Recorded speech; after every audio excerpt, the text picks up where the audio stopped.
एक शाम प्राची टीवी पर सीरियल देख रही होती है। तभी उसकी सास वहां आती है। अरे सीरियल में तो ऐसे मग्न है जैसे आज रात का खाना पड़ोसी आकर बनाएंगे। मुझे पता ही नहीं था आपने अपने बेटे की शादी पड़ोस में भी की हुई है। हैं? मतलब? मतलब इस घर में सारा काम बहू ही करती है, आप तो सिर्फ खर्राटे मारती हैं। अच्छा जी, फिलहाल तो तुम आराम फरमा रही हो, चलो जाओ, ये मेरे टीवी देखने का समय है। आहा, इसीलिए मुझे भगाया जा रहा है। सॉरी, अब तो बिल्कुल नहीं जाऊंगी। प्राची की इस बात पर दोनों सास बहू के बीच टीवी रिमोट के पीछे बच्चों जैसे छीना झपटी शुरू हो जाती है, जिसके बीच श्लोक भी काम से घर वापस आ जाता है। आज मेरी चूहे बिल्ली की जोड़ी किस बात पर झगड़ रही है? अरे तेरे बीवी मुझे टीवी नहीं देखने दे रही। अरे तुम्हारी मम्मी मुझे खाना बनाने के लिए फोर्स कर रही है। अरे वाह, ऐसे बेतुके रीजन पर तो बच्चे भी झगड़ा नहीं करते। अरे मुझे कुछ मत बोल, सब इसने ही शुरू किया है। हाँ हाँ, जैसे आप तो बहुत दूध की धूली है ना। अरे बस, दोनों चुप। प्राची जाओ, खाने की तैयारी करो। और माँ तुम छोड़ो, तुम्हें क्या बोलूं, शांति से अपना सीरियल देखो, मुझे दोबारा लड़ने की आवाज सुनाई नहीं देनी चाहिए। ऐसा बोलकर श्लोक वहां से चला जाता है, जिसके पीछे पीछे प्राची भी कुछ न कुछ बड़बड़ाते हुए रसोई में चली जाती है। हाँ हाँ, सासू जी को तो कुछ बोलेंगे ही नहीं, बस मुझ पर ही हुक्म चलता है, खाना बनाओ, जैसे मैं इनके घर में खाना बनाने के लिए आई हूँ। इसी तरह शाम बीतती है और रात को श्लोक और प्राची की सास खाना खाकर सोने चले जाते हैं, लेकिन प्राची गुस्से में कुछ खाए बिना काम में ही लगी रहती है। इस घर में किसी को घंटा फिक्र नहीं पड़ता, मैं खाऊं या भूखी रहूं। प्राची कुछ देर के लिए रसोई से बाहर जाती है और जैसे ही वापस आती है तो वहां दूध का भरा ग्लास देखकर हैरान रह जाती है। फिक्र पूरी है, बस दिखाना नहीं है। प्राची दूध पीकर सोने चली जाती है और अगली सुबह एक बार फिर सास बहू का कार्टून नेटवर्क स्टार्ट हो जाता है। ये तुमने ही किया है। अरे अजीब जबरदस्ती है, मैं बोल रही हूँ मैंने कुछ नहीं किया। दोनों ने मिलकर पूरे घर को पागल खाना बनाया हुआ है।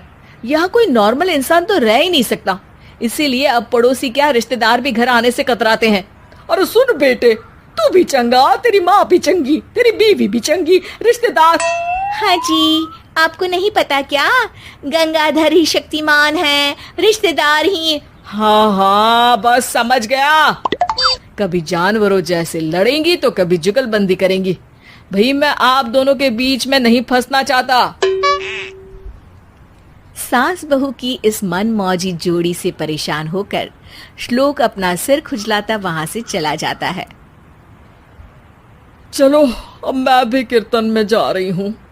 इस पर जैसे ही सास कमरे में अपना पर्स लेने जाती है तो वहां नाश्ते की प्लेट रखी देख मुस्कुराने लगती है और नाश्ता करके घर से बाहर निकलते हुए कुछ पैसे टेबल पर रख जाती है, जिसके कुछ देर बाद सिलेंडर वाला घर आता है। ओ मोरी मैया, मैं सिलेंडर के बारे में तो बिल्कुल भूल ही गई थी। घर खर्च के सारे पैसे भी मम्मी के पास है और श्लोक से बोला तो उल्टा 4 बात सुनाएंगे। प्राची ये सोच ही रही होती है कि अचानक उसका चेहरा चमक उठता है और वो घर में आकर इधर उधर देखने लगती है। तभी उसकी नजर टेबल पर रखे पैसों पर पड़ती है, जिन्हें वो सिलेंडर वाले को दे देती है। ये सब श्लोक देख लेता है। अच्छा बेटे, इतना बड़ा घोटाला, सबके सामने मैं तेरी दुश्मन और पीठ पीछे तेरी मेरी यारी। इस पर श्लोक एक प्लान बनाता है और शाम को सब एक साथ बैठे होने पर बोलने लगता है। माँ, तुम दोनों की बहुत लड़ाई होती है, इसलिए मैं सोच रहा हूँ कि प्राची को उसके घर छोड़ाऊं, इससे वो भी खुश रहेगी और तुम भी। अचानक श्लोक की ये बात सुनकर सास बहू शौक से उसकी तरफ देखती हैं। अरे ऐसे कैसे घर छोड़ाओगे, मुझे कहीं नहीं जाना। अरे तुमने बोला नहीं पर मैंने सुन लिया, तुम्हें मम्मी के साथ रहना अच्छा नहीं लगता, मुझे पता है। अरे वो अरे, जब बहू खुद कुछ काम बोले तो वो तुझे सुनता नहीं, और अब जो इसने बोला ही नहीं वो तू समझ गया। जब उसे नहीं जाना तो फिर जबरदस्ती क्यों कर रहा है?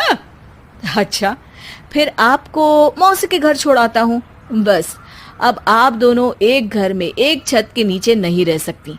मैं इस टॉम एंड जेरी की जोड़ी को और नहीं झेल सकता। है? ऐसे कैसे नहीं रह सकते?